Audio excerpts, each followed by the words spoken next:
Welcome, everyone, to our newest edition of Chomp and Chat. You'll do your chomping, having your lunch, and listening to us chat about all things Tower Garden. I'm Holly Chanchoso.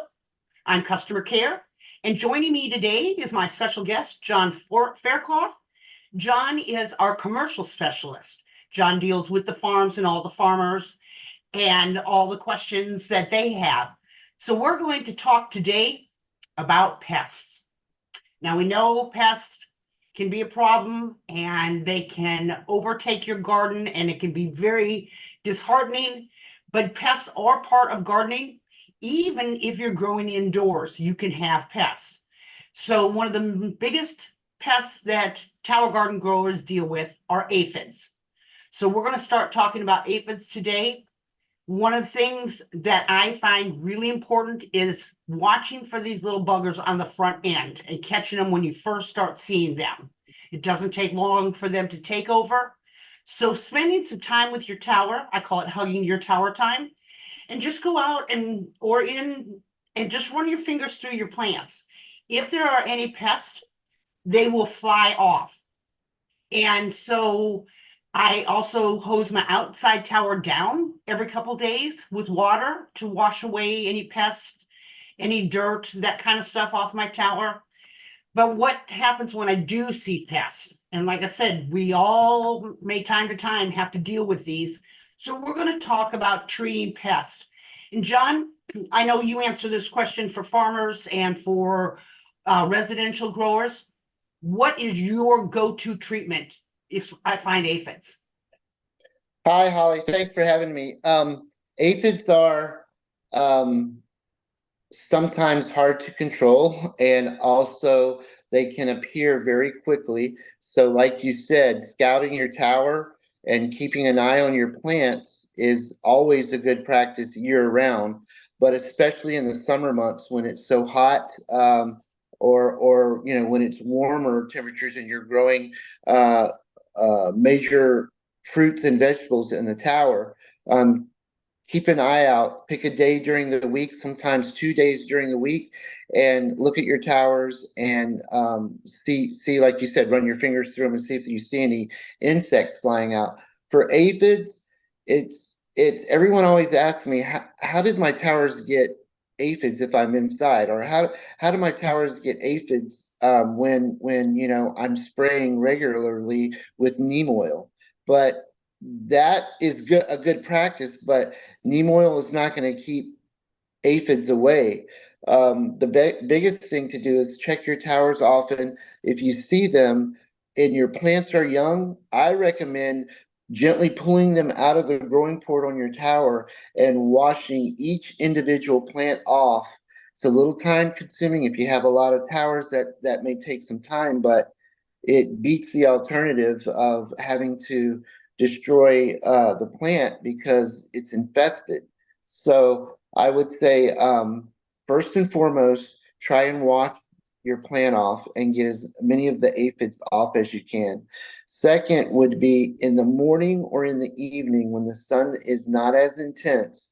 You want to mix your neem oil with some insecticidal soap, is what I recommend. If you don't have insecticidal soap, use your neem oil with some Dawn soap or something like that, and spray your plant from top down and from up underneath the plant up, so that you're getting the canopy, the umbrella underneath the plant, where the bugs hide.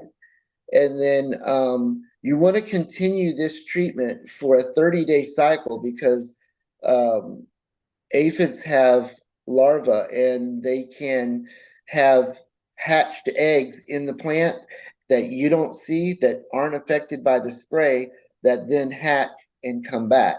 So if you're continuing to spray in a 4-week cycle, each time those hatch, you're going to put the neem oil on it. It's going to kill the bug, and you'll end your problem. Yeah, it actually suffocates them. Now, the Exactly. ratio we suggest with mixing is 1 teaspoon of neem, a half a teaspoon of Dawn soap or insecticidal soap in a 16-ounce water bottle, spray bottle. And John, how many Should I be doing this like every third day? Or how often should I Exactly. be spraying? Well, there's two ways. One, if you're not seeing bugs, but you just want to do preventative spraying, do once every other week or something like that. But if you do see bugs you need to at least be doing it once a week. If you're doing it every third day or twice a week, that's even better because you know you have the infestation and you don't know the day of week which that larva is going to hatch. So keep spraying for that 4 week cycle. And always, like you said, when the sun is not hot in the mornings or in the evening, once the sun is going down, because the neem can burn your leaves. So we want to make That's sure we're correct. not doing it when it's hot. And that's same true with indoors. Shut your lights off when you're spraying. Wait till the Correct. neem dries, then you can turn your lights back on. Correct. What's Yep. another product you like, John? What is what? Holly, I missed it. You, you use another product too, pyrethrin. Oh, pyrethrin is it's a organic spray, insecticidal spray that's derived from the chrysanthemum flower, and the scent of it is a bug repeller first and foremost. But it has surfactant and it's also a smother, a suffocator. But the pyrethrin is specifically good for aphids, but also it can be used for other pests like scale and spider mites and white fly. So if you have those, pyrethrin is good. You can buy it on Amazon. You can get it at truegarden.com even. And it's I think an 8 ounce bottle. You use 5 milliliters per gallon of water. If you want a smaller amount, do the math to the ratio. And if you did mix it by the gallon, you can use it, put it in a smaller spray bottle, and come back to that gallon jug and use it again. But you don't want a longer period of, let's say, 2 weeks in that gallon jug because it can lose its effectiveness over time. So once it's mixed in water. So pyrethrin is a good one to use, and if you if you can do your preventative maintenance and do like a bi-monthly spray on your towers, that's what I recommend. Good idea. And this is done for indoors too. Like I said, our we can bring them in, we can bring pests in on our clothing, our animals can bring them in. They can come in with our groceries, our fresh produce that we're not like your fruits and stuff that we're not growing on the towers. We can bring them in and they are attracted to a tower because of that fresh produce. But one of the things I do see is people love to have big showy towers. Oh, they're so beautiful when they're so dense. Well, if you let them get overgrown and they're on top of one another and you're going to attract more pests that way, and they're going to be able to move around on your tower easily from one plant to the other because it's right there. So keeping your tower harvested is a really important tip. Also, make sure you're growing strong plants. Weak plants tend to attract them too. So make sure you're growing strong plants. I also suggest when growing indoors is using a small fan on your tower because like outdoors, you've got the wind and that helps blow pests off. A nice small oscillating fan will help blow pests off indoors too. That's correct. Let me reiterate, Holly, what you just said, because that was a very good, important point you made. So aphids or insects can come in, like you said, in ways you don't think they're coming in your garden inside, in your tower inside. Like you said, pets can bring them in. You can bring them in on your clothing, and you go over to your tower and you want to harvest or do something, then it can spread that way. Always wash your hands maybe first before you start to handle the plants on the tower, and that will help some. And what you said about harvesting often is so important because that's going to do a lot more than just keep bugs away. If you harvest more often, that's going to extend the life of that plant in that port. So where your kale, you might want big, long, thick kale leaves like on your dinosaur kale. That's not always the best practice for growing. You should do flush cuts 2 inches above the port. And if you do that more often, it'll extend the life of the plant. You'll get more harvest out of that plant as well. So definitely harvest more often. And when you're planting your tower, transplanting your tower, a strong, healthy, well-rooted seedling is best practice because that's going to allow the plant to fend off insects better because they're stronger, they're healthier. Yes. One of the things when I was looking up aphids and learning about it, is I was fascinated that if you see outdoors ants crawling up your tower, you can pretty much guess, if you have a line of ants, that you've got aphids, because when they're feeding, what they're sloughing off, secreting, is a really sweet, and ants are drawn to it. So if you see ants, you have aphids. Good thought. Very good thought. Yes, yes. You'll see that in their waste debris. You can see sometimes also on the reservoir lid on your tub. That's a good place to look. One, it's white, so everything shows up on it well. You can keep your eye on that, and if you see something that looks odd, then that's also a warning sign. Yeah, because that's another thing with worms and caterpillars. Now, Yes. that happens region by region, very selective.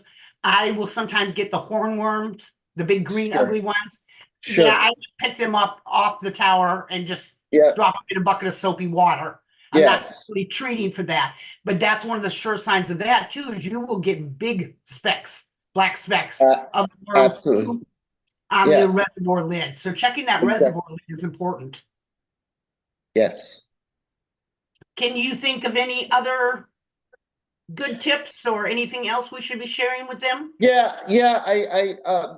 Let's retouch on the when to spray. Now, if you're inside, you can spray anytime during the day, but like you said, turn your lights off. If you're spraying outside or in your greenhouse or in your sunroom or something like that where it's hotter and sun does get directly, make sure you're doing it in the evening and in the morning when it's less intense. That's just healthier for the plant.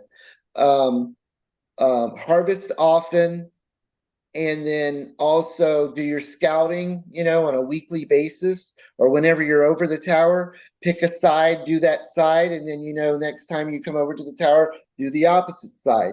Um, um, and all those combined, you should really have good luck with insects, I think. I think so too. And you don't always have them, but when you do, and if you've waited too long to scout that tower, you're really fighting an uphill battle trying to get them back under control.